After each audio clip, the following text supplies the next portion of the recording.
Just calm after killing of Billy Wright in Mays prison. 3 young Dublin children from the same family die in a fire in a van. And some 5,000 homes still without electricity following Christmas storms.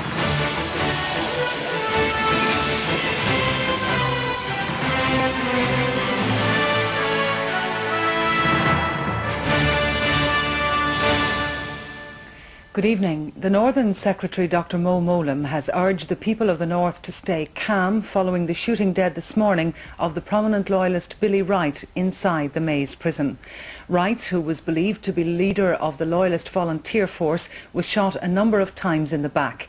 His attackers crawled along the prison roof before shooting him as he was being taken out for a regular Saturday morning visit.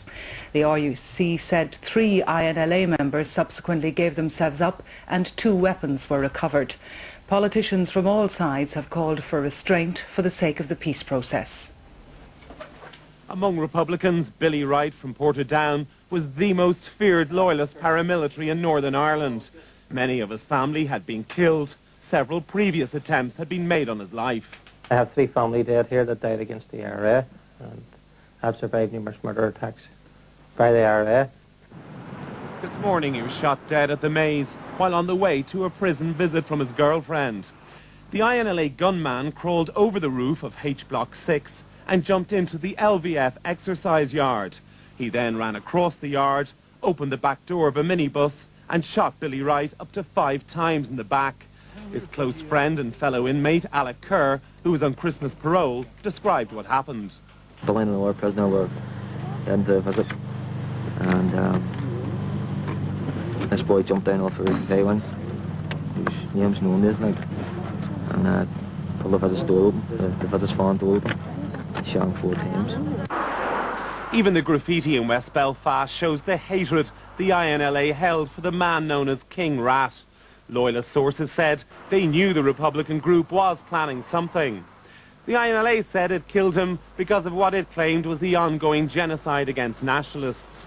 It insisted the killing did not breach its no first strike policy. Among the many questions which will be asked will be how was the gun smuggled into the prison and why were the INLA and LVF housed in the same H block? Security around what is supposed to be a top security prison was tight today. It's the 3rd serious security breach this year. Just before Christmas, an IRA prisoner slipped out dressed as a woman.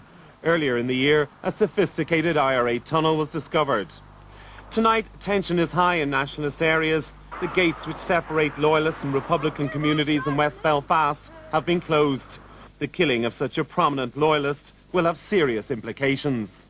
Billy Wright's faction, the Loyalist Volunteer Force, has been responsible for some of the most brutal murders seen here in recent years. Loyalist politicians and unionists have appealed for calm. Sinn Féin has warned nationalists everywhere to be on their guard. Michael O'Kane, RTE News at the Mays prison near Belfast. The Northern Secretary, Dr. Mo Mowlam, said she wouldn't resign over the security breaches, despite a call on her to do so by Ulster Unionist Ken McGuinness. Both Mr McGuinness and the Sinn Féin leader called for calm, while the SDLP leader John Hume said the intention was clearly to undermine the peace process. Billy Wright first came to prominence at the 1996 Drumcree standoff, where he played a key role behind the scenes. There was controversy when it was revealed that he'd had a meeting with David Trimble when the crisis was at its height.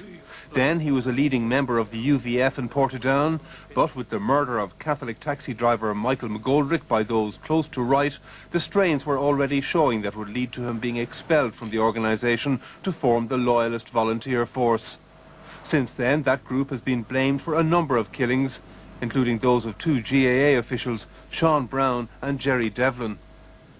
Billy Wright subsequently defied a UVF threat to kill him if he didn't leave Northern Ireland, but today those close to that organisation called for calm. Well, I think it's a senseless and needless tragedy visited upon a family who have suffered enough. I think we need to look very carefully at the circumstances surrounding this. The INLA moving away from a previously stated no first strike policy, I think, will give us all some cause for concern, and the major paramilitary groups, I think, will be looking very carefully at that. But I think that if there's an intended outcome perceived by the INLA, then we must be cognitive of it. Loyalism must be aware of that and ensure that they don't do what is expected of them. And given the extraordinary circumstances of the killing inside a top-security jail, there were immediate calls for ministerial heads. I think the first thing that must happen is that the Secretary of State, the head of the police division at the Northern Ireland office, and the head of the Northern Ireland Prison Service should all resign, and resign immediately. There can be no excuses whatsoever. And if this happened in any other country, I believe if this happened in the United Kingdom, this whole series of events, then we'd have immediate resignations. It must happen now. I don't personally, at this moment in time, consider it a resigning issue. I think it is a very, very serious lapse of security. I will certainly take it very seriously and look into it, but I'm not at the moment considering resignation. Are you embarrassed by it? Of course I'm embarrassed by it. Anybody would be. It's an embarrassing situation, to say the least. What I'm more embarrassed about is what it potentially does to the peace process. A view echoed by John Hume, who said those behind this premeditated killing also had the intention of undermining the peace process. Jerry Adams said it was a time for calm and vigilance, and said the shooting underlined the need to fill the political vacuum by making progress in the talks when they resume next month. David Davenpower. A short time ago there were reports of some disturbances in the north. A bus was hijacked and set alight at Harryville in Ballymena. The RUC said around 50 rioters threw stones and bricks at police following Saturday night Mass at the Church of Our Lady. A number of people have been arrested.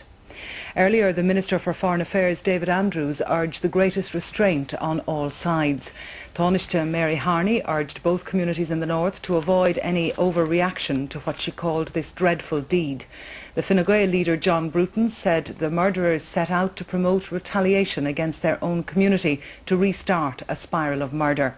And the leader of Democratic Left, Proinsias de Rossa, described the killing as an evil act. Now, other news, 3 young children from the same family